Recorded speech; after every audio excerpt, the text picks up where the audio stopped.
has kindly agreed to read a few pages of his marvelous new book to start us off. Thank you.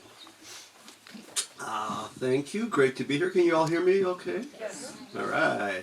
Yeah, Harvard. Woo. I hear a lot about it in my household. Yeah. Supposed to be a good school. I don't know.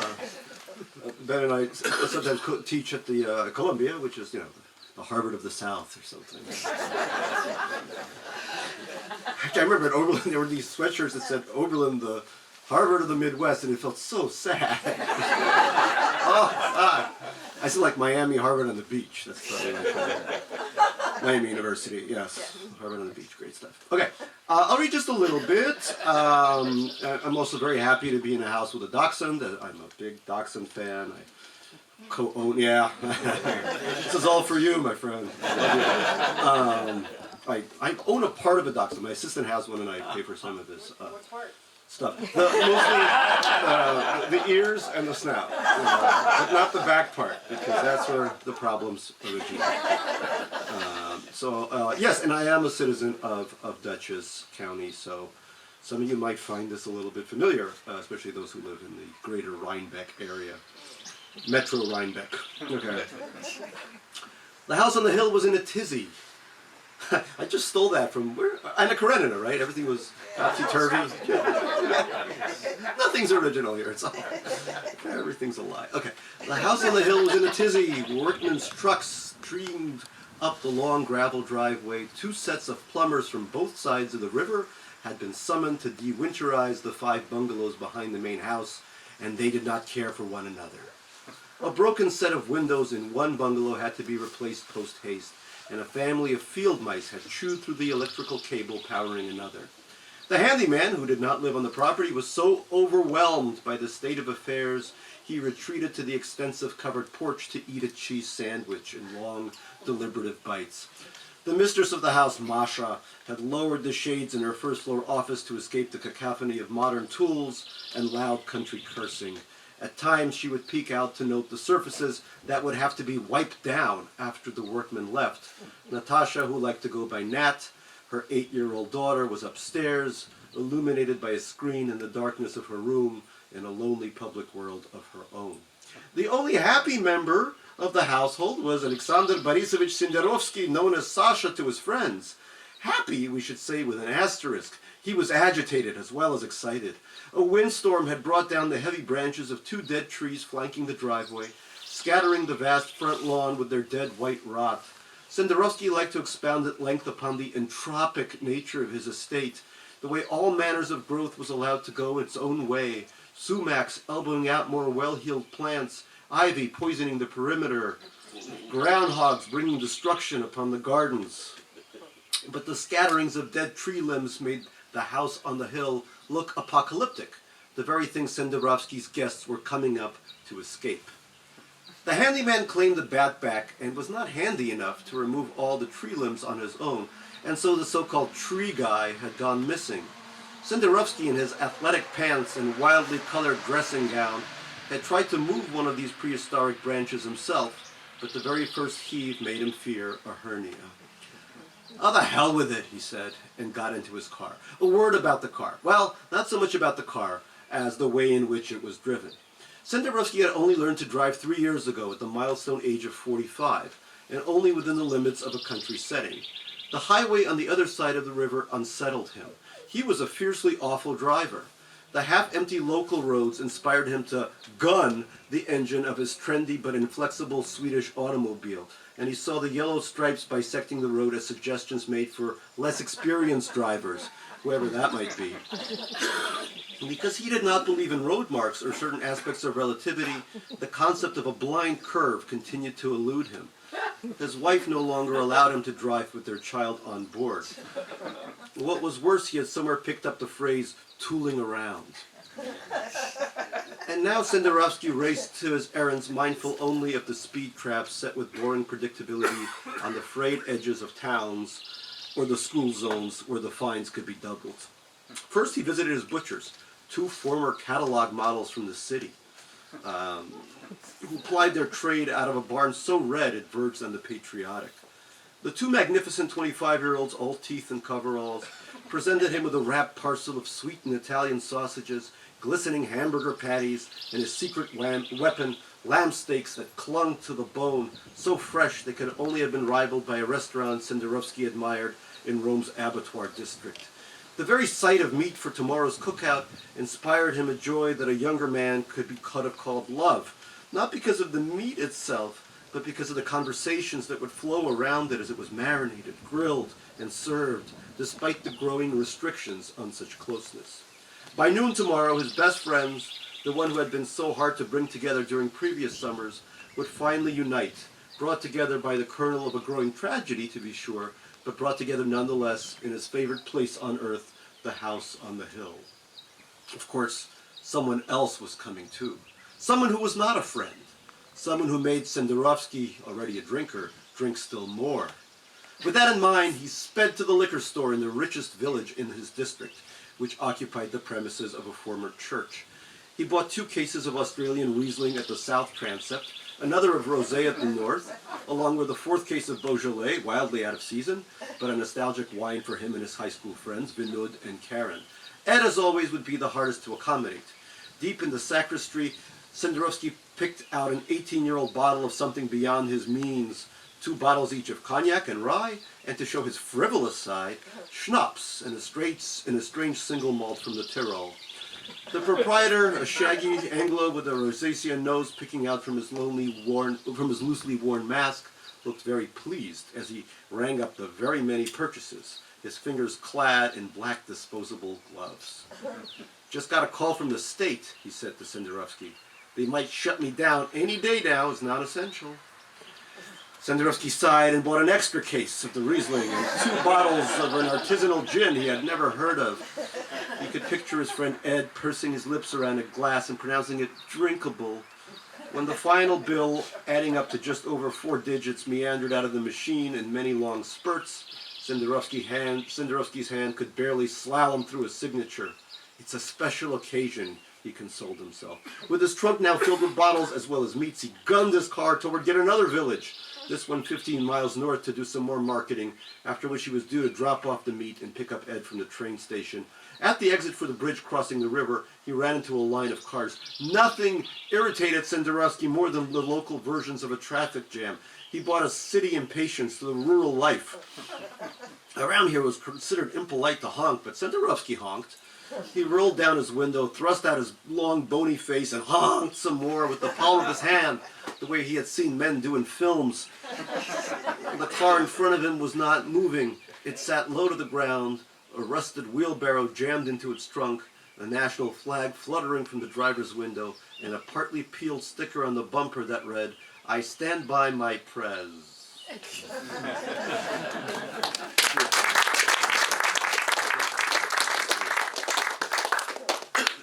There are zeitgeist books, and then there are zeitgeist books. Right, this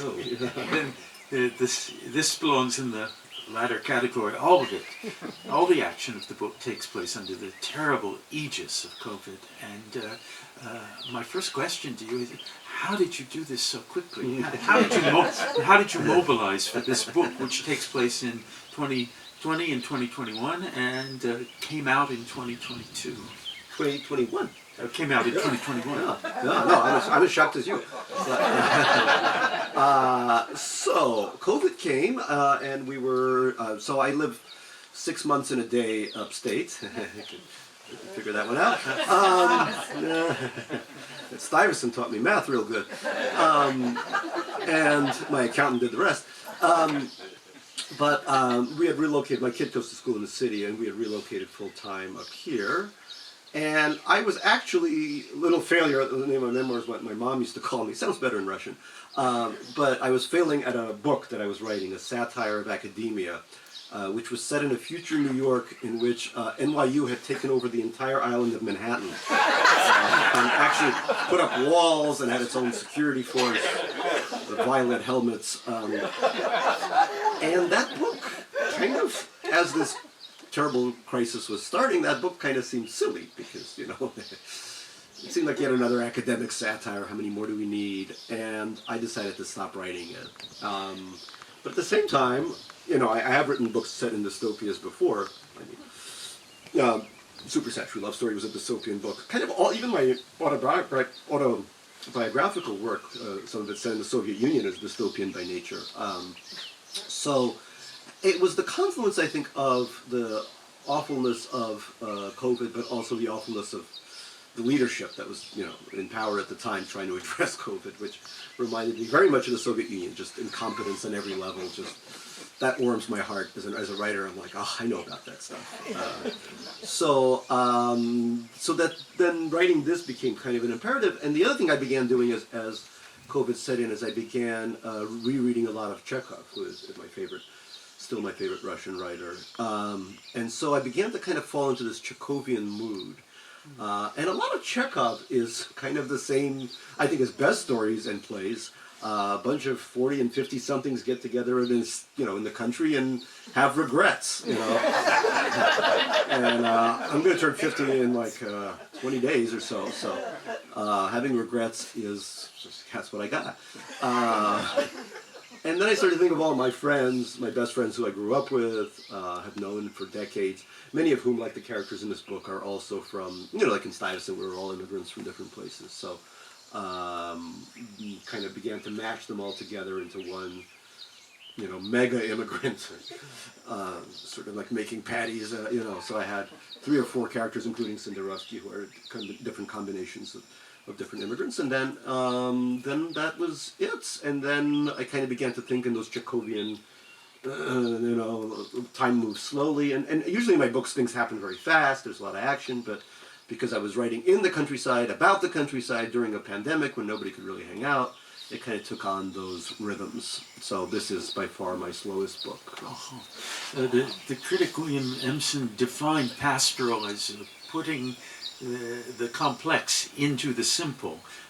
City-bred people who come to the country and are going to have to go back at some point. As a matter of fact, you feel that in Chekhov, the world of Moscow looming so large in the country, and you feel the presence of New York in this countrified setting of our country friends.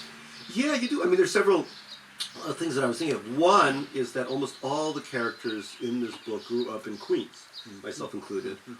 Sorry, not that I'm the character, but make your own deductions. Make your own deductions. I don't think my accountant says. Yes, all the characters are. Yeah, we're all going to prison together, me and him. Yeah, he's like, I got tough bunk. We all grew up in Queens, and a lot of us grew up sort of in these areas where some of the worst, where COVID hit the worst. Jackson Heights, Elmhurst especially, there's a lot of people who died there. And most of the characters come from around that area. I grew up in part in Rego Park and stuff like that. So all the characters felt guilty about being in this idyllic setting and being away. And I think I myself also felt kind of guilty. I don't live in those wonderful areas now when I'm in Manhattan, when I'm in New York, but there was a sense of, we're privileged to not be there, but meanwhile there's this horrible thing taking place. And as I started to write the book, that was some of the worst waves of the pandemic, and I'm not going to give away the plot, but obviously, COVID's going to catch up to them at one point or another. So in a way, I was channeling that sense of guilt of being both an immigrant from that part of the world and also now being in a different stage of my life and not living there as this disaster struck. Yes. Sasha Cinderovsky is a lucky man. He's been lucky in his career, lucky in his home life, lucky in this surround of these friends, all of whom are gathered Decameron style in a time of plague on his estate, which has a big manor house and a number of outbuildings. I don't know how many, but 5, I think, 4. Lots. And among the colonists, let's call them, there's an unlucky writer named Vinod Mehta, who may be more talented than anybody else, but has not succeeded in getting his book published.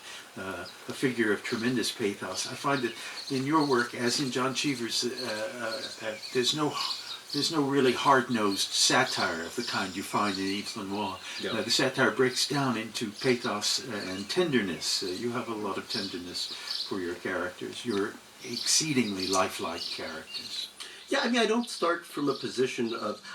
maybe that changed a little bit. When I wrote books like Absurdistan, which featured the 400-pound son of a Russian oligarch, I think there was more satire. I think because when you're writing in your early 20s, etc., you're angry at the world. You kind of want to shake your fists, and angry at society, community, your family, and the usual suspects. But as one becomes more Chekhovian by dint of age, I think that more of the tenderness comes out. I mean, there's one character, Ed, who's the scion of very rich chaebol Korean family.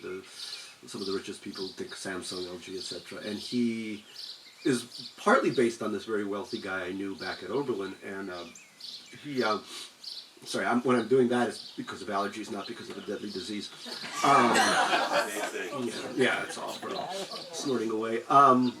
But he did this thing. He was a lovely guy, and whenever he was attracted to a woman, he would kind of, when he was talking to her, he would put his hand on his ear like this, We were always making fun of him. Are you talking to Sputnik there? What are you doing?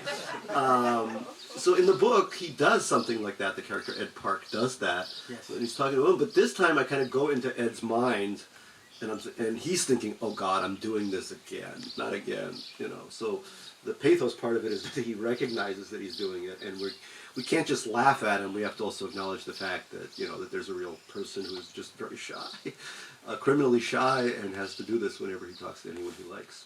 So that maybe, I don't know if that's an advance for me, and the other thing is doing this thing that Russian writers of the 19th century were very good at. It's sort of hopping along, doing a third person, an omniscient third person, but hopping along from one consciousness to another very rapidly, almost sometimes in the span of a paragraph or even a sentence. That to me was the sort of challenge that I set for myself.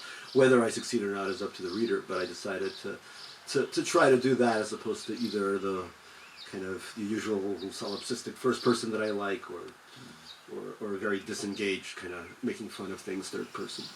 The novel begins, unlike any other novel I know, but like every play I know, with a dramatis personae, and is then divided into 4 acts, with presumably intermissions implied. No.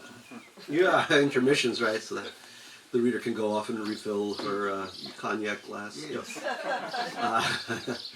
I think the reason for that was, first, yes, I was rereading a lot of Chekhov, and Uncle Vanya actually plays a role toward the end of this book, for you Vanya lovers out there.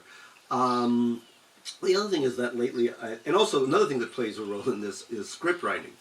And I've been, in the last decade or so, kind of doing a lot of hopping around a lot of TV writers' rooms and stuff like that. And I'm fascinated by the medium.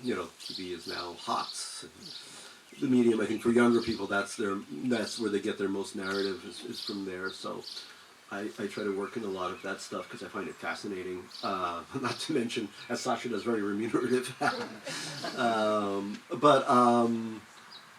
That structure, all those things. Every episode has a 3-act structure, and you really have to stick to it. I mean, there are rules to writing novels too, in a way, but you can pretty much do whatever the hell you want. I certainly have throughout my career, maybe to my own detriment. But with plays, there's a rising action and all this different stuff. And Chekhov says that if there's a gun or there's a COVID in the first act, the COVID has to go off in the third act. And he was right, even 100 years ago. He was right about that. Maybe 20 years ago. Yes, one reading this book without knowing the action at all, one realizes, there must be a sacrificial lamb within this dramatis personae. Yeah, and I rarely want to inflict such harm on characters, especially the character that everyone seems to like. I think Barnes & Noble did a survey of who, their favorite characters in the book, and he scored very high. But Sasha did very well too, so I was surprised by that. And Masha too. Yeah, that's their kid. Their names are Sasha, Masha, Natasha, and there's a joke in there too about Sasha, Masha, and Natasha. Yeah, about the predictability of the Cinderovsky clan. Yeah. But also the other thing that we're talking about writing up here. So I grew up all our summers were spent in a Russian bungalow colony across the river in Ellenville, New York. Uh-huh. And I didn't speak English real good back then, and so everyone there spoke Russian, and that was my. I was 8, 9, 10, 11, and I still had an accent. It took me a few years to lose the accent, and the kids would make fun of my accent. And I was sentenced to 8 years of Hebrew school for a crime I did not commit. But all the kids in yeshiva made fun of me for because they had to learn Hebrew and English. Great, some Aramaic too for fun. And so that was a real refuge to me coming up to Ellenville and being sheltered by fellow Russian speakers. So I think that's why I bought that house to begin with. I don't have a 5-house estate like Sasha, but I do have a guest house and kind of run a fresh air program for my friends in the city. So all those things are things that I really love. So that, they were really inspirational. But also I would walk. I was also very lonely, as we all were, I think, during the pandemic. So I would take these long walks in the countryside. And once I created these characters, again, lumping many, many people together to form one, I began to have my own dialogue with those people. And I would just walk around typing that dialogue in, and that's pretty much what you see in the book. So Loss of social skills. We all lost a lot of social skills. And I was trying to keep them up by having these. Now you have to relearn all of that. Yeah. As if you were a teenager. Yeah, it's true. That's interesting you say that, because a lot of my friends who were like very resolutely single, they hated the idea of pairing off, began to pair off during the pandemic. It's shocking. Because they really do belong alone, but here they are. This may be the moment to ask a question I've been desperate to ask you or any number of other practitioners. What do they mean nowadays when they talk about autofiction? I love it. Autofiction sounds like an autoeroticism or something. Yeah. Is it a hybrid between autobiography and fiction? Yeah, I think so. I think it's, I think we are a little obsessed with the idea of staying in our lane these days, meaning, you write what you write about. At Columbia, we have a lot of discussions about this in my classes. I teach a class on immigrant fiction where, it's all immigrant writers, and sometimes they have, like I have, other ethnicities, etc. in them, and, the big question of can only, a Laotian American write about Laotian Americans or something like that. And there's a lot of fights about that, because obviously I have Korean Americans, Indian Americans, a girl who's adopted from China, well, Russian Jews I can do, c'est moi, but, that's a big question of how much you need to know. And I mean, my feeling is if you are writing outside of your group, you really have to know that group, I mean, I was lucky enough that, especially after Stuyvesant, almost all my friends come from somewhere else, and I know them and their culture and their food and their parents, most importantly, you know where they came from. What the hell was the question? Sorry. Autofiction. Autofiction, right. Right. But yeah, that is a trendy term that we hear dropped at Columbia classes all the time. But I think a lot of the younger people who are writing brilliantly are producing works of autofiction. But how different is that from when I wrote my first novel, or maybe your first works too, or maybe you didn't go in that direction. But I certainly wrote about myself when I was younger. Because when you're 23 and you're trying to write a book, what else do you know? You know yourself and maybe some of the people around you. I'm very impressed by, for example, this year I was teaching Zadie Smith, who at 23, there was a quasi, I think, autobiographical character in there, but she had a whole tableau of people that were obviously not her. But in my first book, certainly the main character was very much me. Right? The second book, no. I wasn't the son of a Russian oligarch, unfortunately, but yeah. I wrote a first novel, Tales Out of School, about a boy in the summer of 1907 in Galveston Island. And people assumed that I was a native of Galveston Island. And maybe that I was born in 1907. Born in the 1890s. But I was really just trying to create all kinds of deflections from myself, but that's the inner life of the character. Oh, sure. No, look, one of my favorite students at Columbia was writing about these gay dragons in space, but it was clearly his friends and him. Gay dragon interstellar form. Do you love teaching? I do like teaching. Yeah, I do like teaching. It's, I'm fascinated by where it's all going, where the future is, and these kids are it's graduate school, so they're adults. Where these young adults are I mean, there's that old cliche, they teach me more than I teach them, but it's true, I am always very interested in what they have to say, and you know, I have an MFA myself, and it's a terminal degree, as they say. So I want to help other people go through this terminal stage of their career. Where you were at Hunter? I was at Hunter. We don't call it Hunter. Hunter. And who was your teacher there? Shangri Li, Hunter. Yeah. Oh, Shangri Li. Shangri Li was a great writer, a wonderful writer. Yeah. So that was an interesting thing, and I tell the story of my how I went to Hunter. I was going to go to Cornell because they gave, you know, they have a free ride and, you know, all you can drink at Cornell. Yeah, I went. I can't remember who it was. The professor I was visiting, who was my, you know, he was taking me around. I think we had like 20 scotches in his house, and then he kind of fell asleep, and I had to walk down the gorge to my lodgings. It was incredible. What was his name? He was a pretty famous writer in his day. One of his books was made into a movie. The Bear Went Over the Mountain or something. Anyone remember? No. Okay. No. Sorry. I'm going off, of course. But so Changray, I was going to go to Cornell to this drunken professor's program, and Changray said, "What about if I get you a book deal now, before you even start the program? Will you go to this program because it was the inaugural year?" And I said, "Sure, I'll do that." And so he got me a book deal for my first book, and then I went to the program, and he said, "Please don't tell the other students that you have this book deal. Just workshop your first novel that's already going into galleys." And I did that, and all the students hated it. They're like, "This is awful," you know. And then you know, the news broke that it was getting published, and they all said, "No, it's great. And who's your agent?" You know, stuff like that. So I always tell this story to my students at Columbia as like, you know, because you're about to be judged by a, you know, committee of 12. So take some stuff seriously. You know, maybe there is stuff you can change, but always stay true to yourself in the end. And that's hard to do because everyone's very impressionable. And writers are, you know, scared little marmots because, you know. That was 2002. How old were you? So this happened, so my first book was published exactly 20 years ago last Wednesday. We're 30. I was 29. My goal was to be published Before 30. before 30, and I was 24 days shy. Yes, this is the Russian Debutante's Handbook. Yes. You know. Is there a passage concerning Vinod that you'd be willing to read? Well, I wouldn't know what it is, but if you tell me what? No, I I didn't have know no it idea. either. Oh, I don't know. Most of these books are outsourced to India or something, so I have no idea. I don't even know what the hell's in there. Would you describe Vinod in Oh detail? yeah. I mean, you know, he's like a lot of people that I know and love who are incredibly talented. But you know, I mean, it's weird. You were talking about the 500,000 Twitter followers I have. Like these days, it's important to be out there, and there's a lot of people I know who are brilliant writers, but you know, that never came with the job description that you have to have, you know, followers. And please do follow me, Twitter and Instagram at Shteyngart.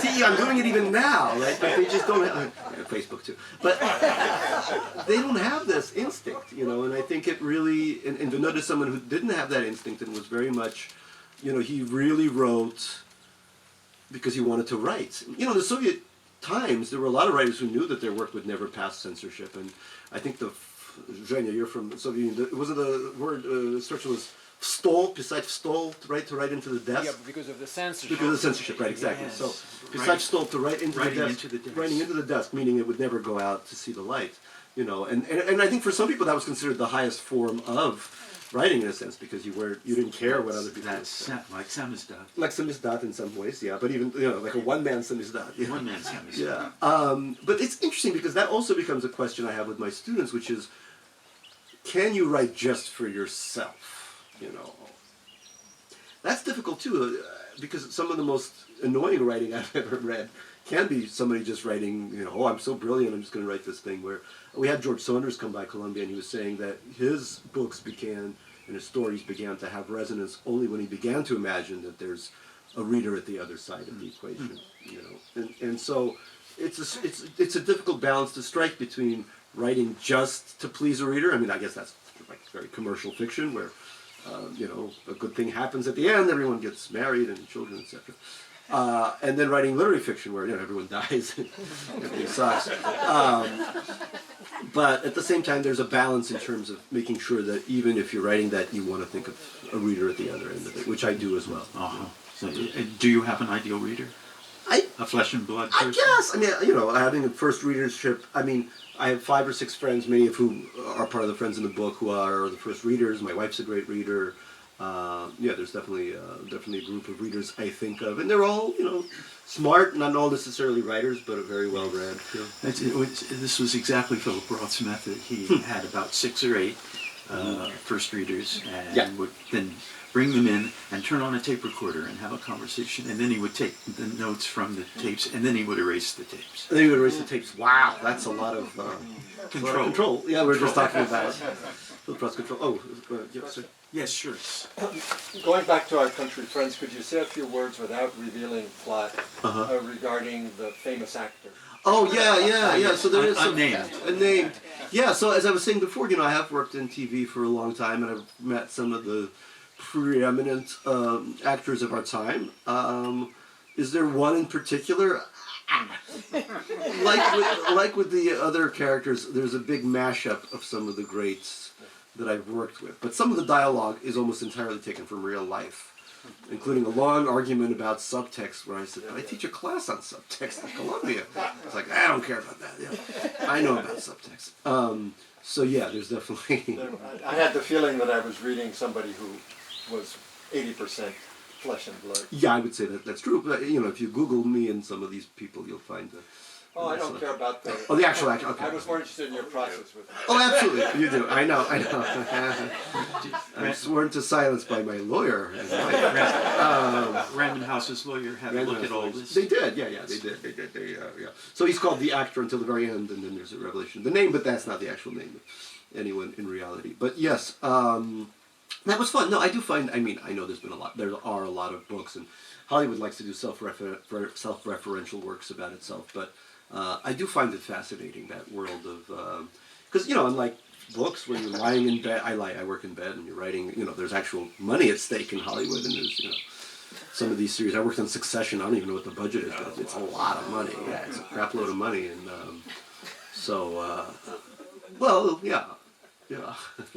there is an actor. Yeah. Other questions?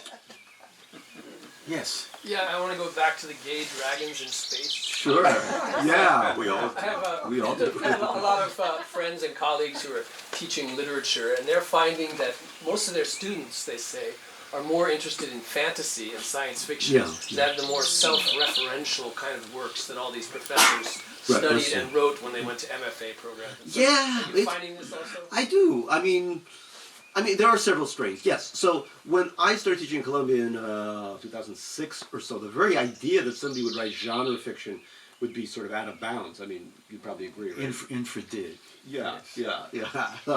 Absolutely. And now I would say about a third of my, or even more, about a third of my students are writing what would be called genre fiction, either science fiction, a lot of science fiction, a lot of dystopia. Because look, if you're 23 years old and you're looking out on the world, what do you see? It's all crap, and that's what you write about. So a lot of dystopian fiction, and I think some of them take my class because I wrote a dystopian book, a supersaturated love story. So yes, very much so. But the other genre, which does continue to exist, is that more autobiographical kind of stuff. So this year, a lot of my students were graduates of Bard College, which is in our neck of the woods. And Bard, I went to Oberlin, and Bard's like Oberlin on steroids, It's like yet more Oberlin, if you can imagine. I'm always shocked when I pass them on the streets. I'm like, wow, you did that, okay. So a lot of them writing about that kind of like a, mythical college upstate or something like that.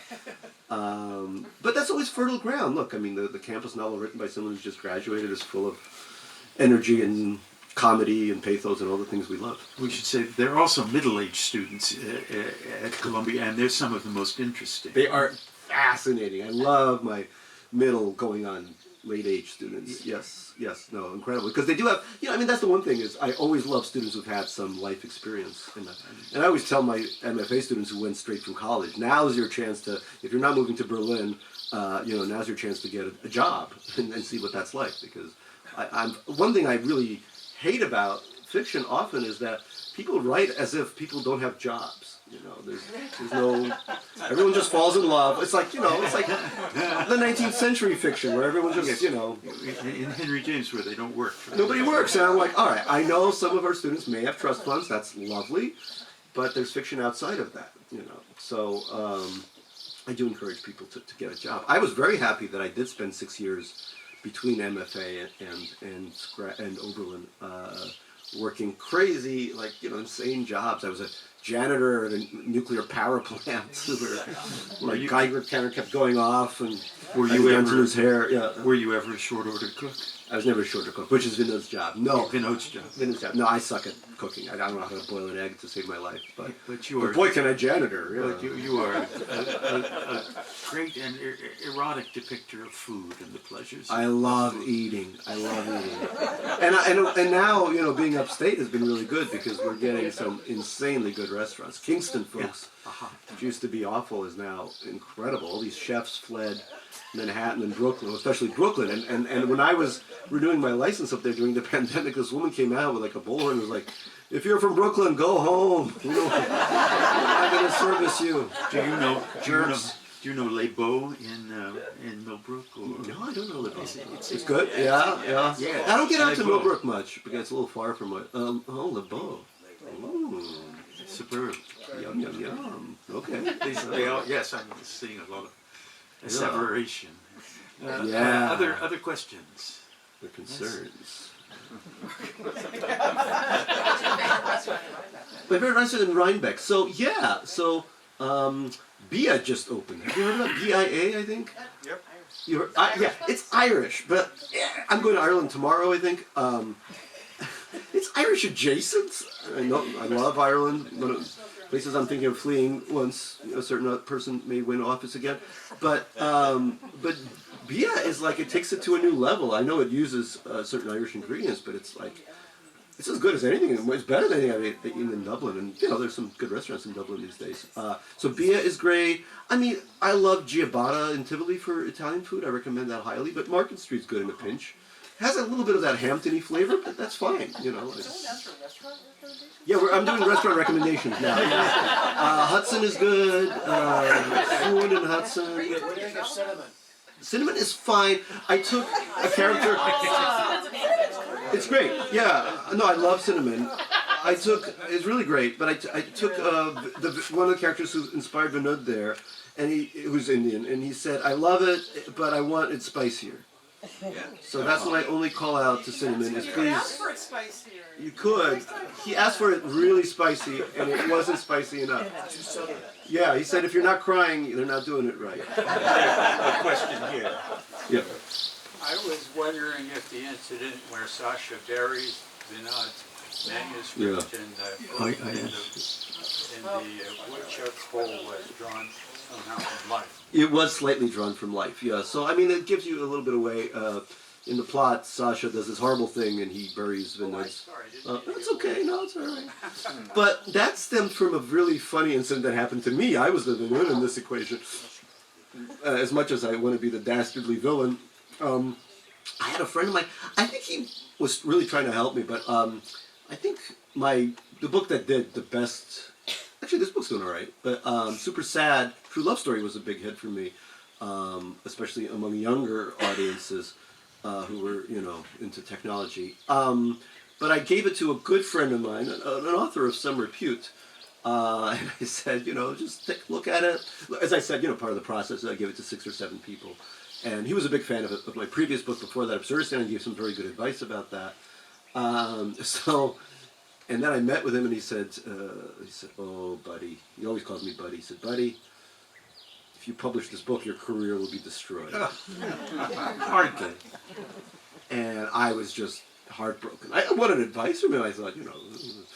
And his wife walked in and said, "Oh, he's doing that again, huh?" And I remember until like a month later that I heard back from my editor and agent and stuff, I thought this was it. That was the end. I had to start all over again. You know?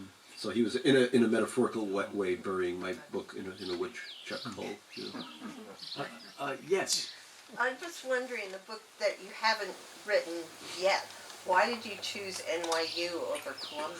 Oh, because, well, first, I am tenured, but still, you gotta be careful. You want the dean coming after me. But also, I do see NYU conquering Manhattan faster than Columbia, although Columbia does conquer a lot in our own neck of the woods. But also, NYU is hilarious. And I live in NYU land. I don't live near Columbia. I live in the epicenter of NYU, kind of. So I see them taking over, building by building.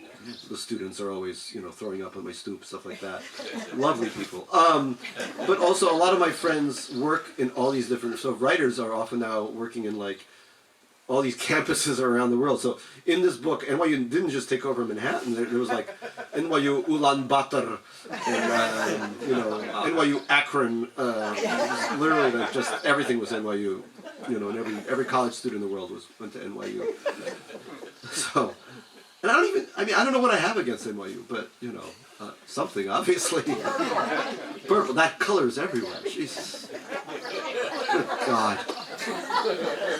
Oh, we have a question here. Yeah, Oh, yes. I mean, maybe for both of you, even, you mentioned on the auto-fiction element, that when you're drawing from other people's lives, who owns those stories? It's something, there was a big New York Times spread maybe 6 months ago about someone whose story showed up in someone else's book. Yeah. It was quite, I do this too, but You do too, yeah. and also when you're taking dialogue that actually existed, or in emails, who owns that Yeah, stuff? emails are a little tough because you're allowed I to think. take dialogue? Yeah, there's something about emails. I don't know, Ben, if you know about this, but taking a big chunk of an email. I think this happened during the kidney gates. That woman with the kidney. Yeah, Taking exactly. a big chunk, and I never do that.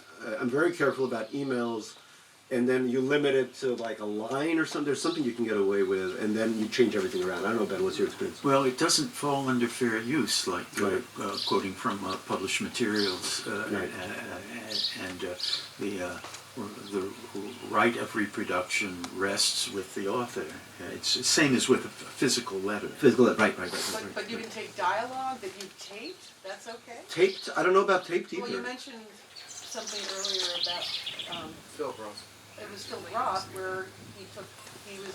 But that was critiques. Critiques of it. Those critiques. Okay. Those were I see, okay. critiques. He was just it was just an Ed memoir for when he went back and revised. He erased the tapes, so he was You erased the worried about tapes. it. He Yeah, no, that's what I'm He thinking. typed So them then up. there's an implication a little bit. So, I know, it's a great question, But yeah. even people's stories, there are stories, right? But if I can't use any story, if I can't use the guy with the ear, what the hell am I going to write about? I you know? agree, I'm sort Yeah. of with you. Well, what I I'm try to just do, curious and what the line was. I want to hear what your thoughts are, but it's always a mashup, so there's never one to one, whatever it is. Yeah. My thought is that writing fiction makes a god of you, whereas writing nonfiction does not. The facts are God when you write nonfiction. Well said. And so that's my question to you. I loved your autobiography, Little Failure, and wonder if there are more memoirs to come. Well, yeah, the memoir, that was, talk about recording, so I would go around, I went back to, I always call it St. Lenin'sburg, to Petersburg with my parents, and I would videotape them walking around the city. A lot of that dialogue is almost entirely taken. And then I would tape them in New York talking about it. And then I would tape my friends. it was... But I was doing that in a way to have the records, because this was nonfiction, to be able to say, well, this is what happened. I do a lot of writing, not a lot, but I do some writing for the New Yorker, and I love writing for the New Yorker, but good Lord, it is the hardest thing imaginable. Even when you're doing autobiography, it's insanely hard, because there's a gazillion level of fact checkers. And the fact checkers, and this is what makes us read the New Yorker, because, we trust it so much, I think, but the level of fact checking is such that even if I've recorded somebody saying something, they'll call her or him and say, do you still stand by that? So, I have people making fools of themselves, and I'm like, aha! And then the New Yorker will be like, well, he doesn't want that used. And I'm like, what? Sorry. Yes, so in your memoir, you talk about your father reading Russian reviews of your work. Yeah. And then he says, yeah, I read what they say about you. You're not important. You're not important yet. Now, when he read the things that you wrote about him in the memoir, did he change his tune about this? No, I don't think so. And I don't think he read the memoir because it's after a while. So I've fallen out in Russia because of some of my articles. In fact, I got sort of banned from going there. Last time I was trying to fly to Moscow, I wasn't allowed in the airport here. They said your visa's been no longer valid, I think was the term they used. So they stopped translating my books into Russian, I think since that book. So, and his English I don't think is good enough to fully get. So I kind of dodged a bullet there. But yeah, I mean, it's an interesting relationship because he wanted to be an opera singer. He didn't become an opera singer for many reasons. And so in Little Failure, I think he says, I burn with a black envy toward you. Sounds better in Russian. I mean, that's interesting too. That he, and my mother too was trained as a pianist. So there's a lot of sort of frustrated artistic impulses in that family. You know? Gary, do your parents still want you to go to law school? Yeah, I think they still do. I'm sure they still do. Yeah, today I was honored deeply. I got an honorary degree from Amherst College, and somebody on Instagram was like, pretending to be my parent, they're like, please go to law school now. You'll get into Harvard like your wife or something. Congratulations. Oh, thank you. Yeah. But so the fun continues. Yeah. Other questions? Or Yes. How difficult is it to write for TV and to do scripts in terms of like the jump that you made? yeah, I mean, Maybe you'll be pitching them something in the future. yeah, it's easy and hard at the same time. I mean, what I love is that, I mean, I write pretty fast. I do maybe 2-3 hours of work a day, and I can get away with a novel every 3-4 years. Because I honestly think that after 3 hours, it's all downhill. It's all diminishing returns. So, yeah, you too. Yeah, I think almost, if you're writing 6 hours, it's... If Thomas Mann wrote 3 hours a day and only 3, Yeah, figure. yeah, exactly. Yeah, he's the Mann, yeah. So,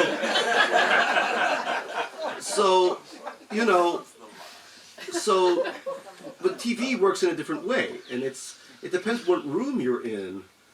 And this can go on for 8 hours, and I just don't have that time. I just have to tell them straight up, I'm not going to do this, There's young people who have that stamina. You sit around 8 hours, you're pitching ideas around. So I think what I'm better at is just actually writing the script on my own. For Succession, I did a lot of in-room stuff because we're developing season 2, and it was... I mean, that is a fascinating process, and I know the showrunner is amazing because he's British, yes, and the room is in London. But he caps it at 4 or 5 hours, which is amazing. So I was very happy, and I took my whole family to London, and HBO puts you up in some fancy hotel. I mean, that kind of stuff I really like. But, yeah, my 6-year-old at the time had his own butler. Which hotel was that? The Athenaeum or something. Yeah, it's really nice. On Green something Grove. Yeah, so it's funny because, the reason I was asked to join Succession was because I wrote a book, Lake Success, where I hang out with hedge funders for years, like 3 years, because the book is centered around a hedge funder. So I got to meet all these hedge funders, and that was part of the experience I used at Succession. But then it kind of looped around in this weird way. So one of the people I met, and I did a piece about him in the New Yorker, he's a Princeton grad, I'm sorry,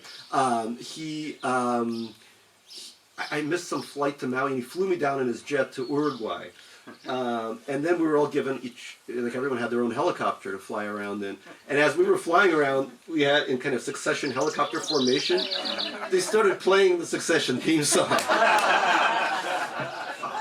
So I emailed Jesse Armstrong, I was like, it's happening.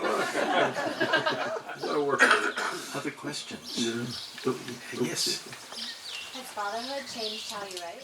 Yeah, absolutely. That's a great question, actually, because yes, the stuff we were talking about, because the difference between the sort of, easy, reflective satire and sarcasm of the 20s, yeah, that did change. I mean, I was 41 when my kid was born, so it was already, fairly long in the tooth. But yes, that sense of sympathy.